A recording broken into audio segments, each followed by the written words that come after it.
Hey y'all, I'm headed to Los Angeles to interview Chester Whitmore, a living legend in the world of jazz dance. Chester has been dancing since 1974. He was mentored by Fayard Nicholas of the Nicholas Brothers, one of the most iconic tap duos in history. I first met Chester in his Lindy Hop solo jazz and tap classes at events like Harangue Dance Camp in Sweden and Paris Jazz Roots. In addition to being an incredible teacher, he's also a celebrated performer, director, stuntman, historian, and choreographer whose work can be seen in the music videos for Boyz II Men, Sugar Ray, and Tina Marie. He's also worked with artists such as Savion Glover, MC Hammer, and Prince. I can't wait to find out what dance stories Chester has to share with us. Here we go. Is it on? We're happy. You sure? Yeah, I'm sure. I'm sure it's happening. Okay, Great. all right, okay.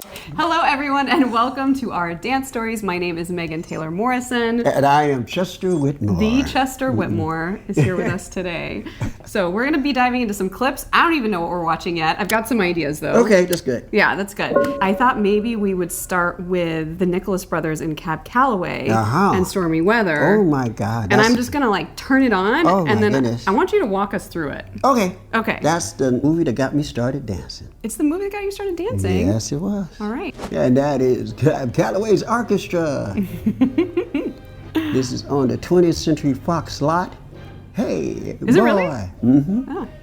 Oh, boy, what you thought is gay. Swanama, saw me sure. It did this guy one boy, right on down to the gate. Yeah, get ready, hear that hip sound. Come on, boy, let's have a ball. The Jim Jam Jumpin' at the Jumpin'. That song was out at that popular time. That was the Jim Jam Jumpin'. And that was Cab Calloway's main song at that time. That little riff to go, that was called Cocktail Serenade at that time. Mm-hmm. So in 1942, this film came out. They decided, 20th Century Fox decided, hey, let's get them to do this latest hit. But the song was jumping the way it was doing good, but they needed an extra edge. The extra edge was, let's put a dancing number together. Ooh. Who can we put? One and only Nicholas Brothers. Yes. So if you notice right here, he moves to the left, and he's gonna go to stage right. Jump and jive. Now they set it up, and here they come, right here. Hey. Oh, they're hiding in the audience. Mm-hmm. Like they're part of the audience, and they just break that fourth wall. That's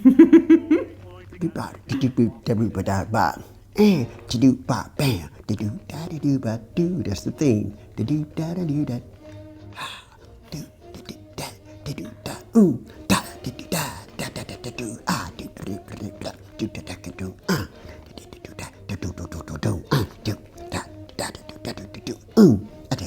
And now the second level of the song, which is the bridge. If you notice the musicians on the left, they didn't know, they knew there was a duo when they actually filmed it. They were like dynamic, they would jump. You notice the saxophone player on your right? Watch, he's nervous. He's like, I don't think these guys, but they had it under control. Yeah, man. You notice the background choreography, the shadows, it's all staged. Yes, before Panavision and stuff. Now they go to the yeah, and that ends the chorus. Now we're going to the next section. Ding, Here they go. The next level of the song. Upper stage. Da da da, yeah.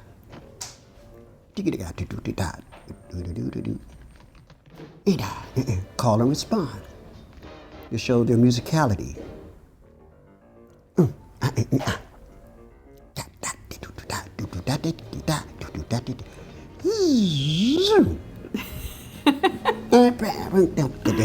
Brilliantly staged.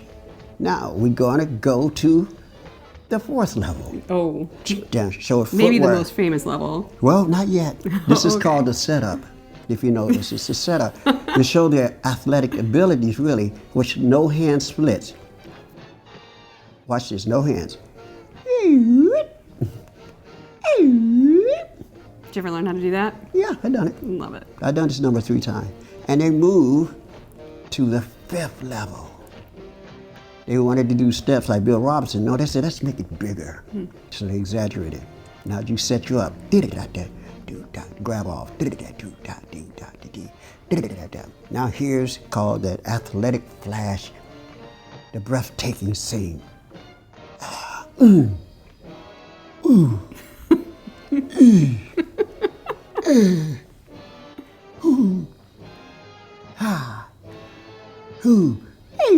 No hands again. Dun, dun, dun.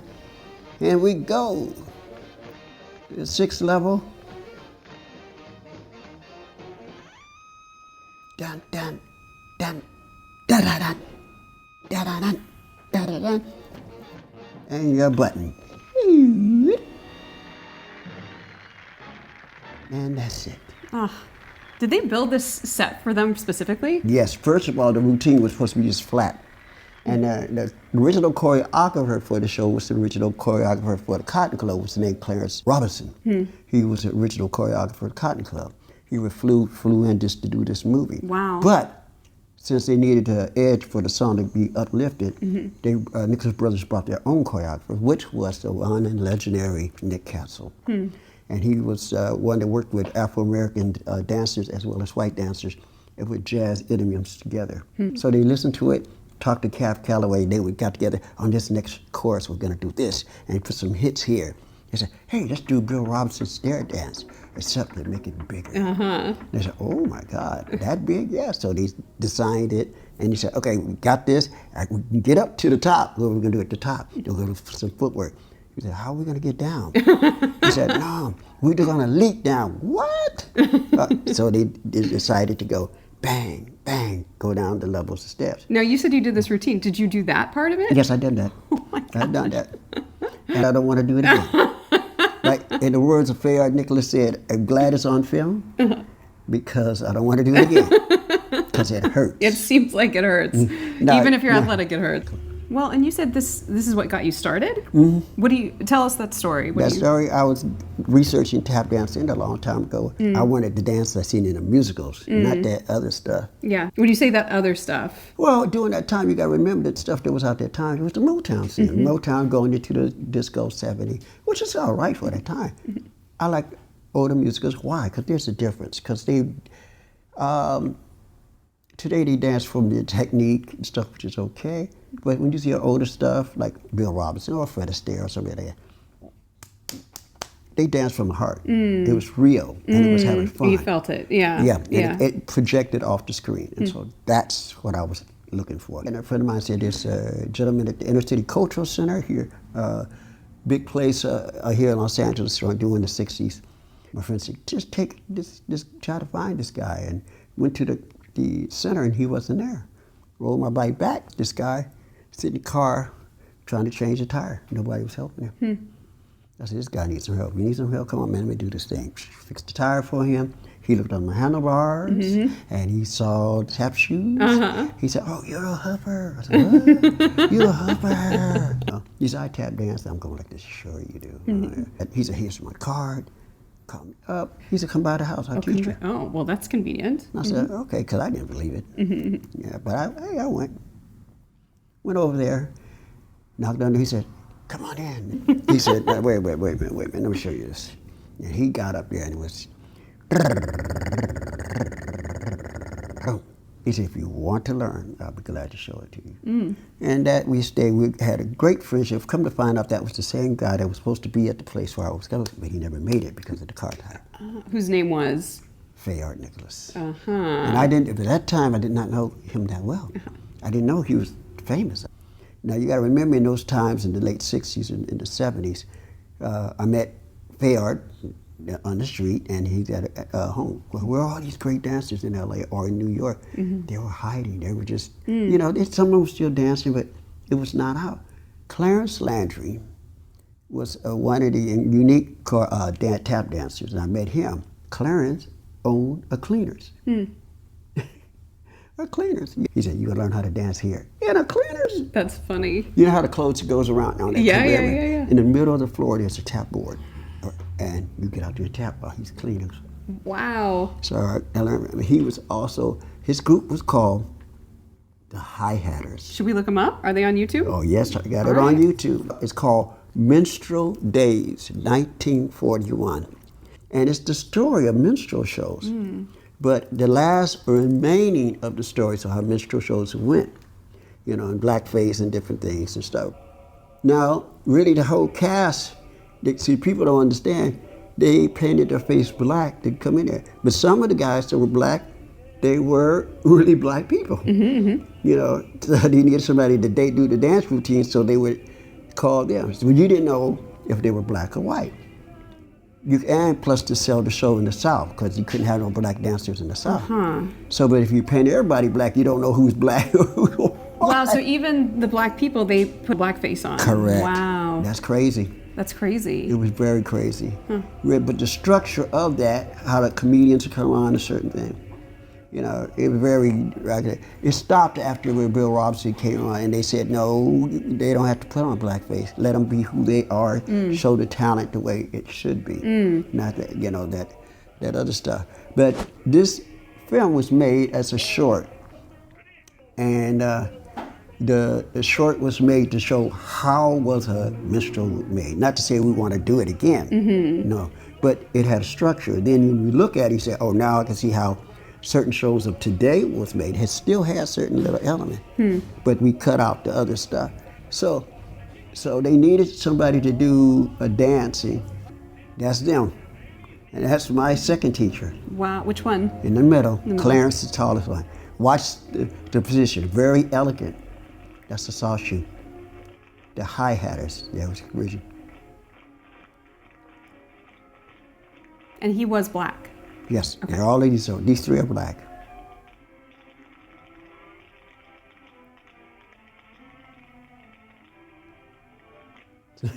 Smooth. It's very smooth. Very It smooth. does remind me of your dancing. You're going to see this choreography is incredible. Look at it, really elegant, soft shoe rhythm. When you say it's elegant, what do you mean? Very smooth and classy. Watch it. Look at it.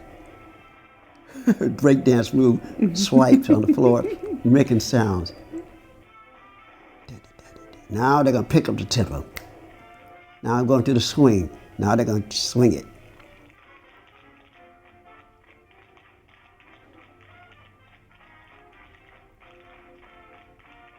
Hey, hey. Bill Robinson's double step. Now they're going to the speed. Watch the speed. Scratch wings. Wow.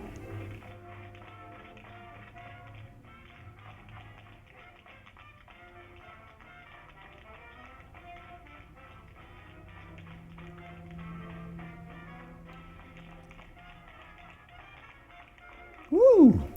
Over the tops.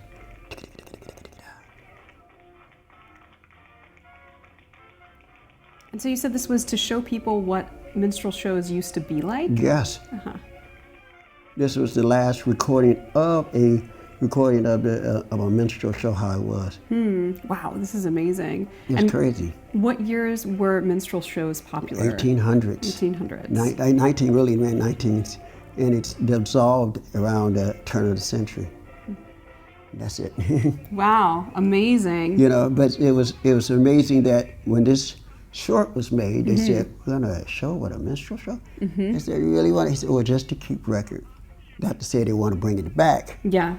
but just to keep a record, they say this is what it was. But they had talent like that in there. Now you got to remember, doing the minstrel shows, there was minstrel shows, medicine shows, carnival shows that went around the country. And these are shows that started before vaudeville. Right. They're And vaudeville, precursors. yes, and then vaudeville came, and then we had Broadway. Okay, so that's what that's. So it's a part of American history. It's American history. Yeah. You know, some things that you don't like to see, but it did exist. Now, out of those things, there were certain steps that we do right now. They were very difficult steps. I go, wow, that stuff is mind-blowing. You know? Right.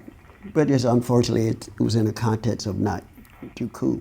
But Well, for those people who are watching who don't know what "not too cool" means, what is the history well, here? the way they thought what black people was, they exaggerate certain movements of them. They said they would do things lazy. Black people would do things lazy. They would do this. They would slur their language. They would say certain things. They weren't as educated. So when blackface was invented, I think it was invented after, wait a minute, the play was a stage play called Rip Van Winkle. Okay.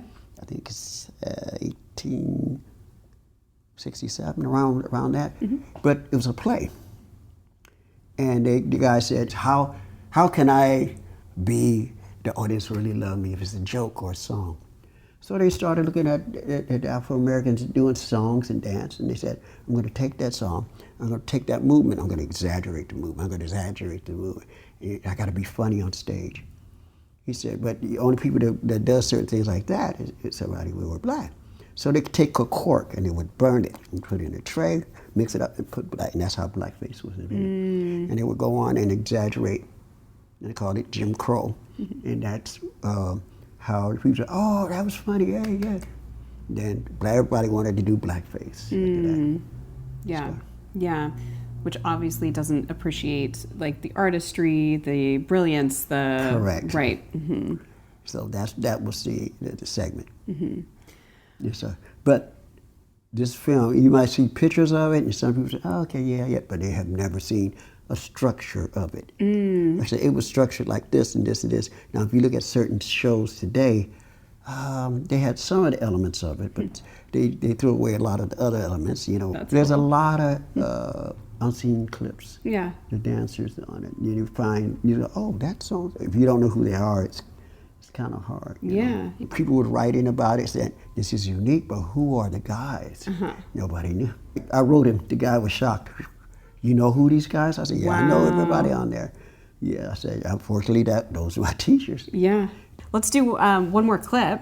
Berry Brothers. Okay. Fascinating rhythm. Okay, and Warren Berry was one of my friends. Their style, they came out a little bit before the Nicholas Brothers. Okay. And they were consisted of vernacular jazz dancing, tap dancing, but their uniqueness, their father was a cakewalk expert. Oh. And that's why they had the high kicks. Wow. Here we go. And that was one of Eleanor Powell's favorite groups. She was great. Da, da, da, da, da, da. Set up, zip, and watch the breakdance move. Spin. Bring the canes in.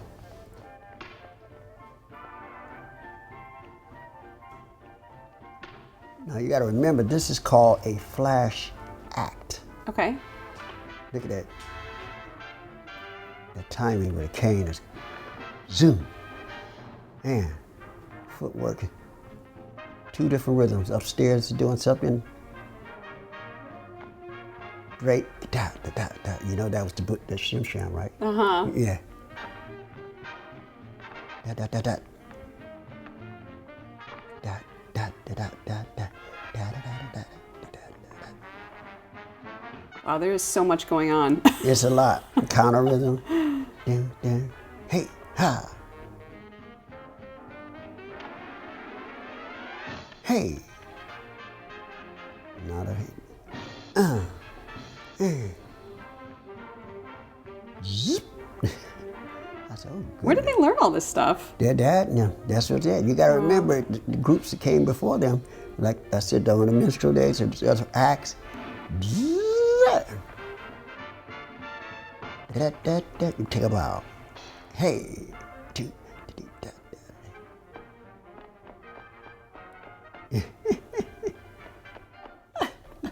I mean, ain't that something? that is a lot in one dance. You need to watch that like 5 or 6 more times. Yeah, so you can see what's upstairs is doing what's happening downstairs. Right, you know. right.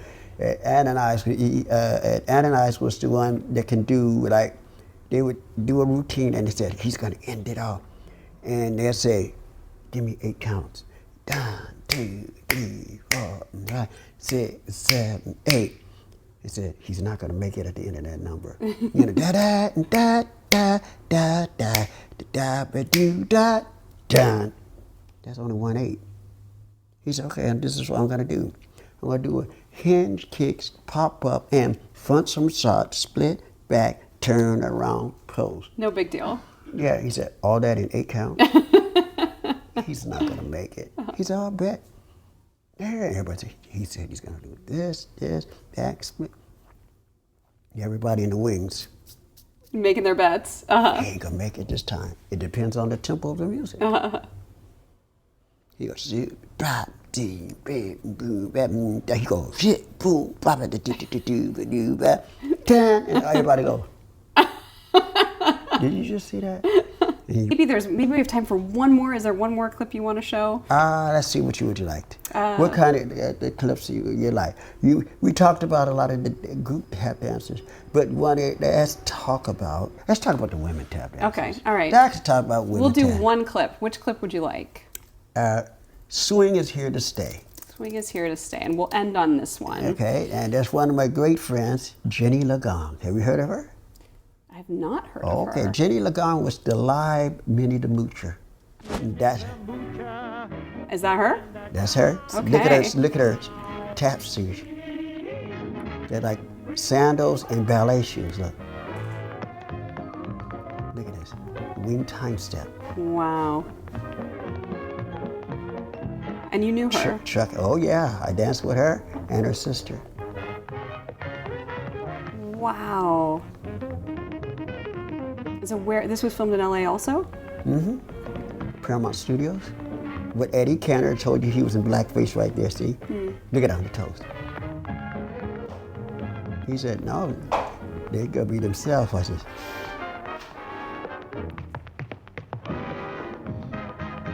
she was called the Sepia Queen when MGM tried to get her.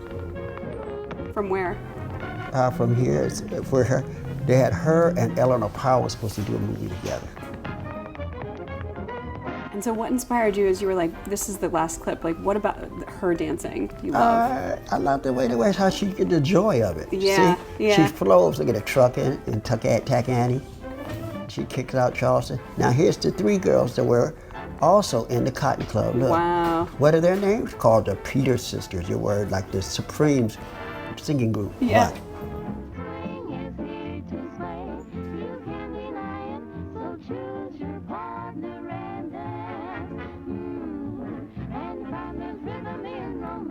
hey.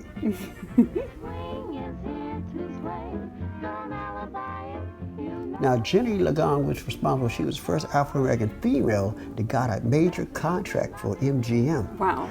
Yes. Which one is she? The one that you just saw dancing. Oh, the dancing one, yeah. That's Jenny Lagong. Jenny Lagong. The live Minnie Moocher. And she was making $1,200 in 1934 a week. That's equivalent to $28,000 a week now. Wow. And they called her the Sepia Queen. Great. Da da da da da da da da da. Shim sham. There it is. Boy, Leonard Reed really created something when he did that.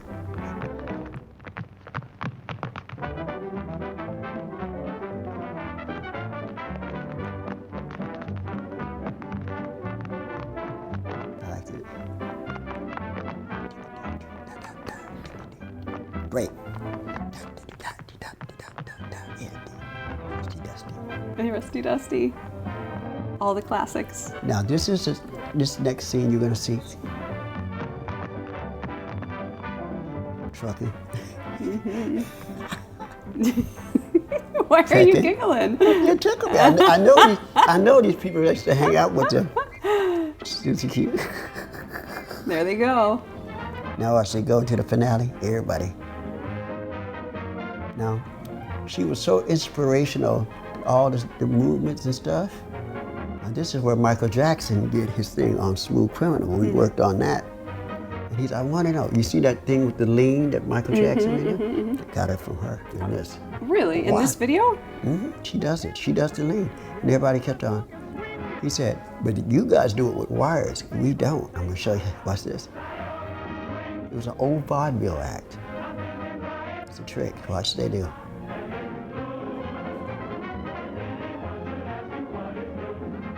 Look at him. Look. There it is. This is with wires? No. Oh, without wires? This is without wires. Whoa. How'd they do that? Well, in vaudeville, if you know the vaudeville is a variety shows. You had comedians, you had singers, you had jugglers, you had dancers, magicians and stuff. If you were a magician, you had to certain stages have to have a trapdoor for different things. Well, also at a dance act, your stage is planked like this way. If I'm a tap dancer, I don't. It's very rarely I would tap against the grain. I always tap with the grain. They have little blocks there every so much. Now these little blocks, if you put your heel down, it'll drop and it has a spring. It drops and a hook will come up. Your shoe and the heel will go in and it has a bar in it. It goes click, and that way you practice leaning. I just want to keep going with you all day long, but we got to wrap up here. Thank you so much for these beautiful stories. They're fantastic. It's so nice to meet you and get to hang out with you. We did it. Gotta do it again. Yeah, we got to do it again. Our dance stories. That's it.